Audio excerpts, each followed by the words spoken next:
लमही नगरपालिका वडा नम्बर 3 को कार्यालय लुम्बिनी प्रदेश दाङ जिल्लाको टिकुलीगढ लमहीमा पर्दछ।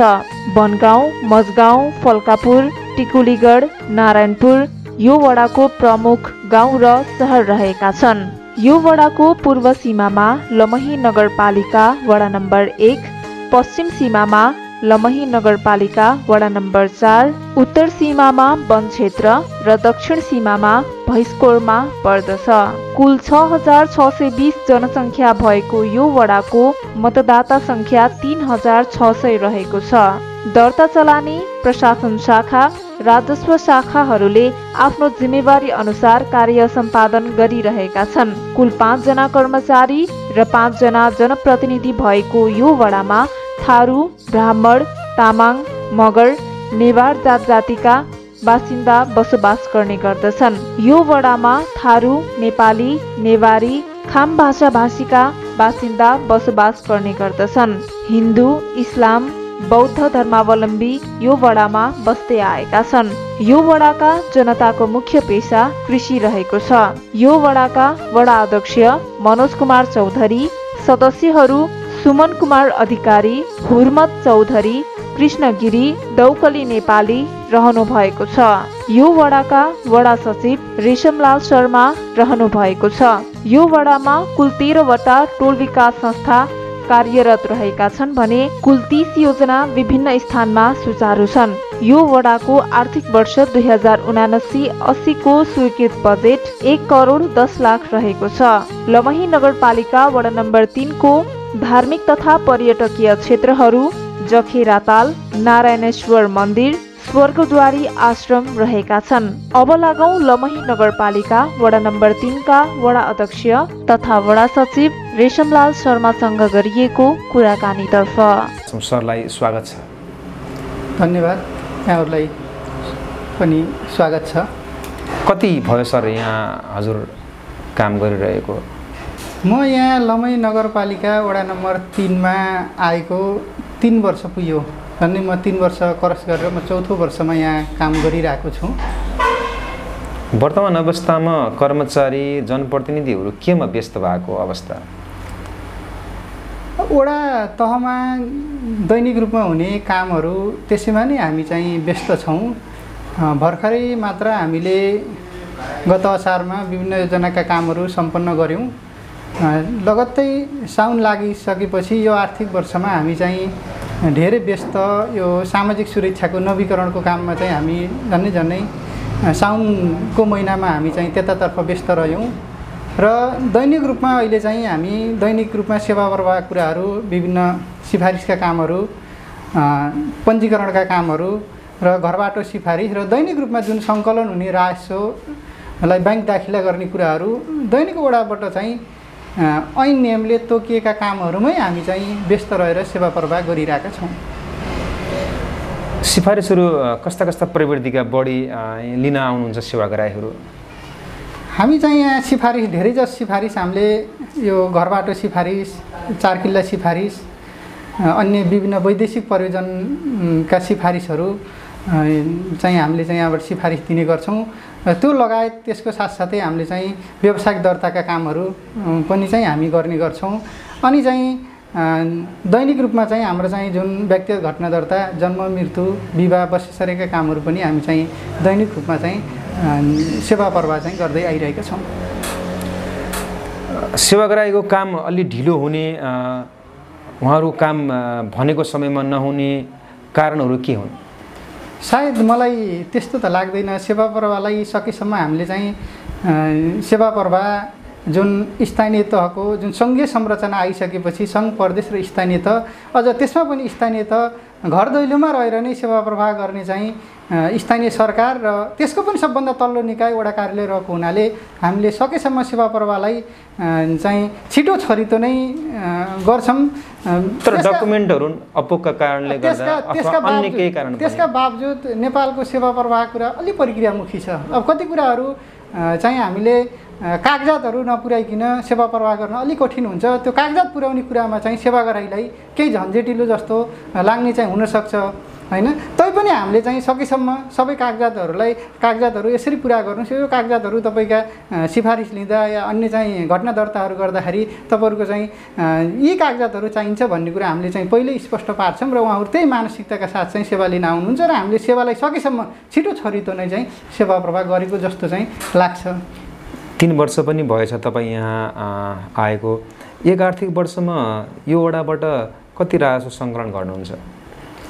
हामीले गत आबोमा चाहिँ हामीले झन्डै 26 लाख राजस्व सङ्कलन गरेका थियौँ। अहिले चाहिँ हामी त्योभन्दा केही चाहिँ बढी हुनुपर्ने, तर चाहिँ त्योभन्दा केही अलिक कम चाहिँ अहिले चाहिँ हामीले झन्डै 23 लाख चाहिँ राजस्व चाहिँ सङ्कलन गऱ्यौँ। त्यो कारण के थियो त भन्दा गत वर्ष हामीले चाहिँ यो भूमि, यो सुकुम्बासी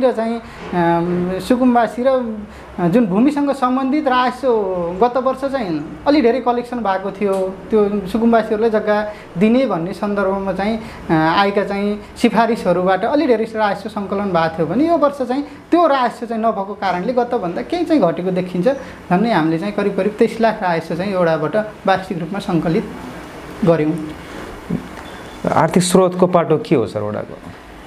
यो वडाको आर्थिक स्रोतको पाटो त दैनिक रूपमा हामीले जुन सिफारिसका कामहरू गर्छौँ, व्यवसाय दर्ताहरू गर्छौँ होइन, त्यसै गरिकन हामीले चाहिँ मालपोतहरू, एकीकृत सम्पत्ति करका कुराहरू नै यसको चाहिँ राजस्व सङ्कलनको मुख्य आधार हो। अब यसले चाहिँ यो वडामा हाम्रो नदीजन्य त्यो कुराहरू नजोडिएको हिसाबले चाहिँ यसले चाहिँ सङ्कलन गर्ने राजस्व भनेको मुख्य कुरा नै यसको चाहिँ सम्पत्ति कर, मालपोत कर र चाहिँ व्यवसाय दर्ताका कुराहरू होइन, यी दस्तुरहरू नै यसको चाहिँ मुख्य राजस्व सङ्कलनका आधारहरू हुन्। जनप्रतिनिधि र कर्मचारी बीच राम्रो सम्बन्ध हुनुपर्छ भन्ने कुरा पनि छ, तर धेरै वडाहरूमा, धेरै पालिका, स्थानीय तहमा देखिएको छैन। सुमधुर सम्बन्धको बारेमा पनि स्पष्ट पारिदिनुहोस् न।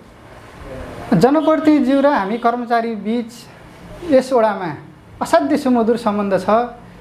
गत हामीले अघिल्लो जनप्रतिनिधिज्यूसँग पनि काम गऱ्यौँ। झन्डै 3 वर्ष म अघिल्लो जनप्रतिनिधिज्यूसँग काम गरेँ। उहाँहरूसँग पनि असाध्यै सुमधुर सम्बन्धका साथ काम गरेका थियौँ भने भर्खरै निर्वाचित भएर चाहिँ आउनुभएको छ हाम्रो अध्यक्षज्यू लगायत वडा सदस्यज्यू, उहाँहरूसँग हामीले चाहिँ केही आपसी नमिलेका कुराहरू अर्थात् ऐन कानुनले नमिल्ने कुराहरू अध्यक्षज्यू यस्तो हो, यसरी गर्नुपर्छ, ऐन कानुन दिएका कुराहरू मात्रै हामीले गर्ने हो भन्ने कुराहरू गर्छौँ र आपसी छलफल, आपसी सौहार्दपूर्ण वातावरणमा जनप्रतिनिधिज्यू र चाहिँ हामी कर्मचारी बिचमा चाहिँ काम हुँदै आएको छ।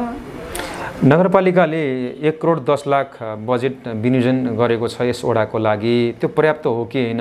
यो बजेटले प्राथमिकता कुन क्षेत्रलाई दिएको छ? सायद अब हिजोका झन्डै गाविसहरू आजका वडाहरू हुन्। त्यो भएर मलाई लाग्छ सङ्घीय व्यवस्था, सङ्घीय संरचनासँगै चाहिँ वडा कार्यालयमा आउने यो बजेट पर्याप्त हो भन्ने कुरा त मलाई लाग्दैन। तैपनि जति जुन 1 करोड 10 लाखको सिलिङमा बजेट आएको छ, बजेट स्वीकृत भइसकेको छ, यो बजेट चाहिँ 10 लाख चालु खर्चमा छ भने 1 करोड रुपियाँ चाहिँ विकास खर्चमा छ। विकास खर्चमा चाहिँ प्राय हामीले वडाभित्र रहेका चाहिँ भौतिक विकासलाई नै चाहिँ महत्त्व दिएर चाहिँ बजेट विनियोजन गरेका छौँ। बाटाघाटाहरू निर्माण हुने र चाहिँ कति बाटाहरू मर्मत हुने, नयाँ ट्र्याक खोल्ने, यस्तैमा चाहिँ विकास बजेट, कति स्कुलका भौतिक संरचनाहरू बनाउने कुरा होइन, यसमा चाहिँ हाम्रो 1 करोड बजेट विनियोजन भएको छ भने बाँकी 10 लाख रुपियाँ जुन चालु खर्चतर्फ छ, त्यो चालु खर्चको बजेट चाहिँ होइन पानी, बिजुली, घर भाडा, विभिन्न चाहिँ शीर्षकहरूमा चाहिँ होइन त्यो चालु बजेट चाहिँ विनियोजन भएको छ। विविध लगायतका शीर्षकहरूमा चाहिँ विनियोजन भएर चाहिँ हामीले 1 करोड 10 लाख बजेट चाहिँ विनियोजन गरेका छौँ। विगतमा के कति राम्रा कामहरू, उपलब्धिमूलक कामहरू, प्रगति यस वडामा भए र यो आर्थिक वर्षमा कस्ता कस्ता सिपमूलक तालिमहरू, आय आर्जनका कार्यक्रमहरू यस वडाले गर्ने सोचिरहेछ? विगतमा यस वडाले भौतिक विकास लगायत चाहिँ शैक्षिक क्षेत्रमा चाहिँ बजेट विनियोजन गरेको थियो। विभिन्न स्कुलहरूलाई बस खरिददेखि लिएर चाहिँ विभिन्न भौतिक संरचना निर्माण गर्ने कुरामा चाहिँ अघिल्लो जनप्रतिनिधिज्यूहरूले त्यतातर्फ बजेट विनियोजन गरेको देखिन्छ र भौतिक विकासमा चाहिँ विभिन्न बाटाहरू निर्माण गर्ने, पुल पुलेसाहरू निर्माण गर्ने, त्यसै गरिकन चाहिँ विभिन्न चाहिँ नालाहरू निर्माण गर्ने रहेको देखिन्छ भने अहिले पनि करिब करिब त्यही निरन्तरता हैन त्यही निरन्तरता नै रहेको चाहिँ देखिन्छ। अहिले पनि भौतिक विकासमा बजेटहरू बढी विनियोजन भएको देखिन्छ। स्कुलका भौतिक संरचनाहरू, बाटाघाटाहरू, नाला निर्माणहरू, कल्भर्टहरू अनि यसैतर्फ चाहिँ बजेट चाहिँ सिपमूलक तालिमहरू पनि गर्ने। अब सामान्य सिपमूलकमा चाहिँ केही अध्ययन अवलोकन लगायतका केहीमा चाहिँ केही बजेट चाहिँ विनियोजन भएको छ। त्योभन्दा पनि मुख्य गरेर चाहिँ भौतिक विकासलाई नै जोड दिएको चाहिँ देखिन्छ बजेट। अनुगमनहरूलाई तपाईँहरूले कसरी अगाडि बढाउनु भएको छ? अनुगमन फितुलो भयो भन्ने कुरा पनि धेरै ठाउँमा सुनिन्छ नि। सायद अनुगमन चाहिँ हामीले हाम्रो वडाबाट हुने कामहरूको अनुगमन हामीले गरेका हुन्छौँ। प्राविधिक कर्मचारीहरू हुनुहुन्छ, उहाँहरूले आफ्नो जुन विकास निर्माणका कार्यहरू सञ्चालन हुँदै गर्दा चाहिँ प्राविधिकहरूले त्यसमा चाहिँ अलि धेरै ध्यान दिनुहुन्छ र बाँकी चाहिँ काम सम्पन्न भइसकेपछि जनप्रतिनिधिहरू हामी लगायतको टिमहरू चाहिँ हामीले अनुगमन गर्छौँ। जुन इस्टिमेट अनुसार काम भएको छ कि छैन भन्ने कुरा त मुख्यतः प्राविधिक कुरा हुने भएकोले प्राविधिकले अलि धेरै ध्यान दिनुपर्ने हुन्छ भने हामीले पनि त्यो अनुसार काम भएको छ कि छैन भनेर अनुगमन गरेका हुन्छौँ। विगतमा कोरोनाले गर्दा पहिलो अभ्यासका कारणले गर्दा जनप्रतिनिधिहरूले सोचे अनुरूप काम गर्न सकेनन् भन्ने कुराहरू आयो। यो साँचो हो? कस्तो मान्नुभयो तपाईँले? विगतमा कोभिडले निश्चित रूपमा चाहिँ अब कोभिडले नेपाललाई नै एउटा चाहिँ कोभिडले थला पारेको सन्दर्भमा हाम्रो वडा पनि त्योबाट अछुतो रहन सकेन।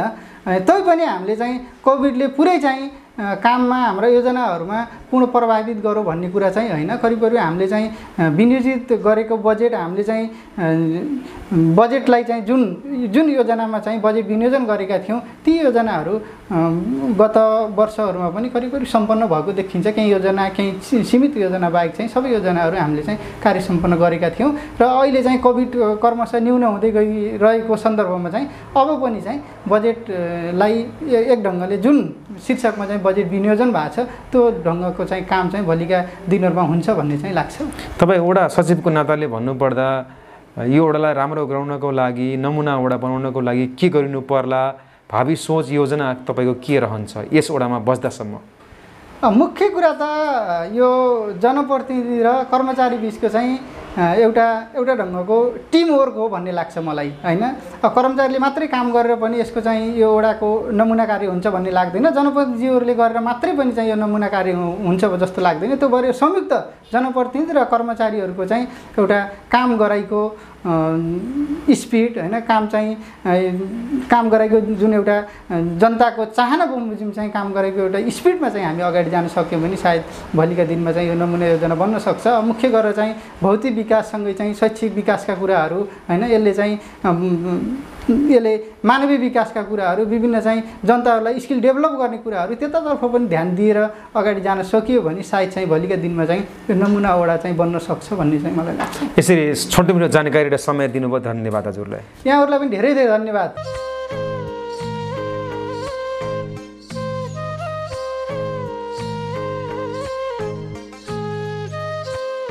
सरलाई स्वागत छ। धन्यवाद हजुर। धेरै भएको छैन निर्वाचित भएर यहाँ आएको, वर्तमान अवस्थामा तपाईँहरू त्यसै गरेर कर्मचारीहरू केमा व्यस्त हुनुहुन्छ? अहिले त हामी अब उसको बजेटको कामहरू सिद्धिसकेका छैन। अब प्रायः सबै जन्म दर्ताहरू, त्यसपछि यिनी उसको जग्गाको हुन्छ नि के भन्छ नि मालपोत सम्बन्धीका आफ्ना यिनी जग्गा बाटो, उसको जग्गामा भएको बाटो छ छैन त्यही सिफारिसहरू मात्रै आएर छन्। त्यस्तो अहिले काम छैन। वडा अध्यक्षहरू धेरै वडामा नबस्ने भन्ने जनगुनासो पनि सुनेका छौँ। तपाईँहरू धेरै बस्नुहुन्न वडामा? अब त्यो त वहाँका जनताहरूसँग सोध्नुहोस्। म कहिले त यहाँका कर्मचारी पनि अगाडि आउने गर्ने रहेछु। 10 बजे आउँछु, ठ्याक्कै 5 बजीसम्म बस्छु। हेर्नुहोस् तपाईँ बसिरहनु भएको छ।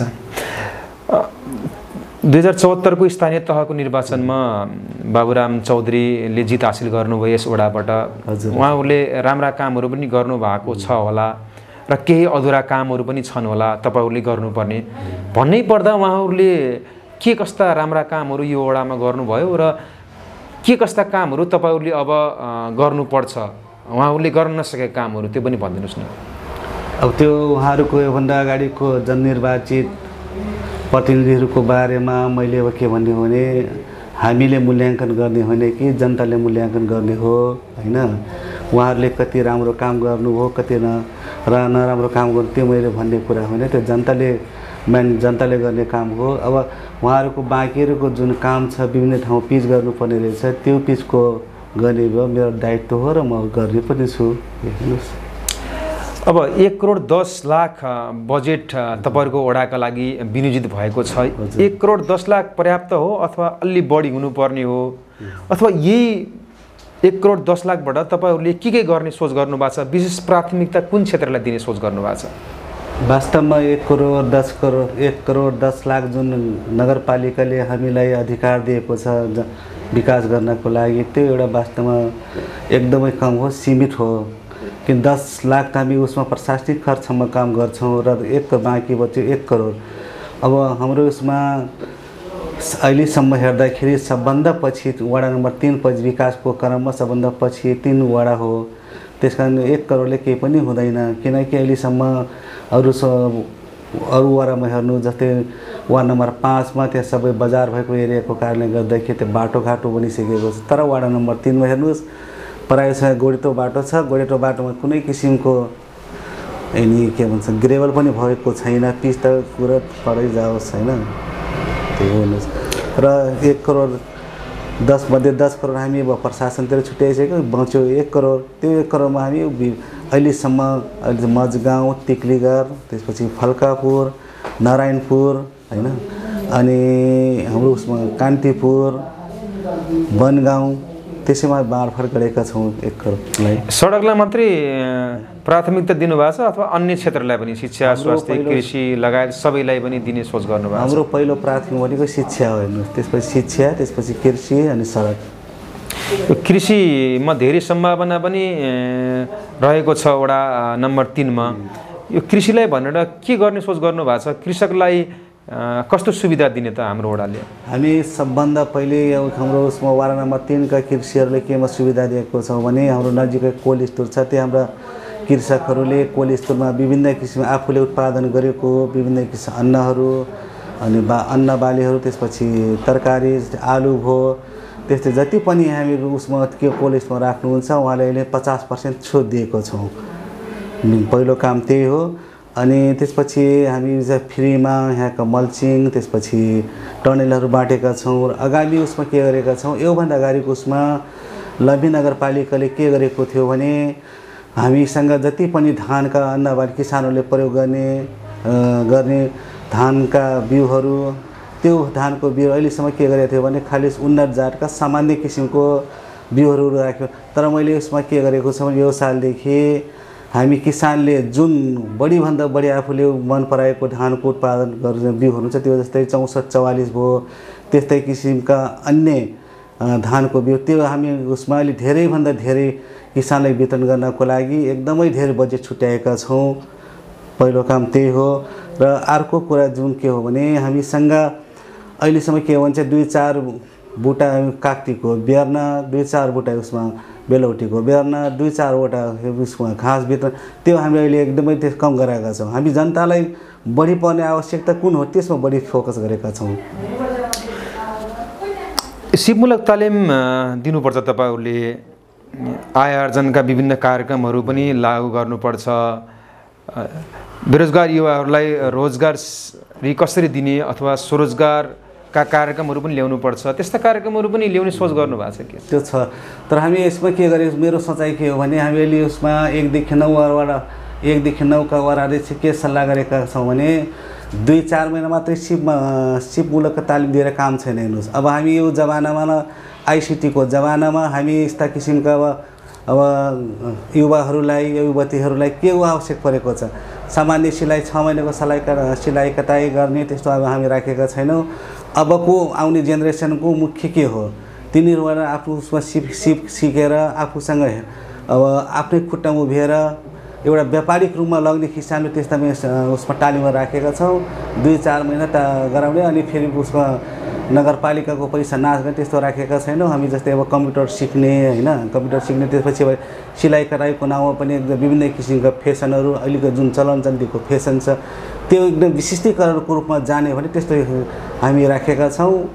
त्यही हो। प्रतिफल पनि राम्रो आओस् भन्ने हिसाबले तपाईँहरू अगाडि बढ्नु भएको छ। एकदम व्यापारिक दृष्टिकोणले एकदम बिजनेस दृष्टिकोणले एकदम उसँग जति हामी उसमा तालिम गऱ्यो त्योसँग आफूलाई एकदम बढीभन्दा बढी उसमा एउटा व्यावसायिक रूपमा लग्न सक्यो त्यस्तोसित हामी तालिम राखेका छौँ। अहिले हामीले के देखिरहेका छौँ भने सबै स्थानीय तहहरूमा वडा पालिकाहरूमा आफू निकट व्यक्ति आफू निकट कार्यकर्ता लाई मात्रै हेर्ने, बढी प्राथमिकता दिने, आफू विपरीत कोही व्यक्ति छ अथवा आफू विपरीत विचारधारा कसैले राख्छ भने त्यसलाई अलिकति उपेक्षित गर्ने पनि कुराहरू छ। त्यस्तो रहन्छ के? त्यस्तो छैन। हेर्नुहोस् त्यो त किनकि हामी अहिलेको जमाना सूचनाको जमाना हो। हामी मान लिउँ कसैले आफ्नो नजिकको मान्छेलाई दियो भने दियो भने त्यो मान्छे त सूचनाको प्रविधि छैन, रिनेटको छ, त्यसपछि विभिन्न किसिमको छ, त्यसले थाहा पाइहाल्छ नि। त्यो समग्र रूपमा के हो भने किनकि अहिले जति पनि हाम्रो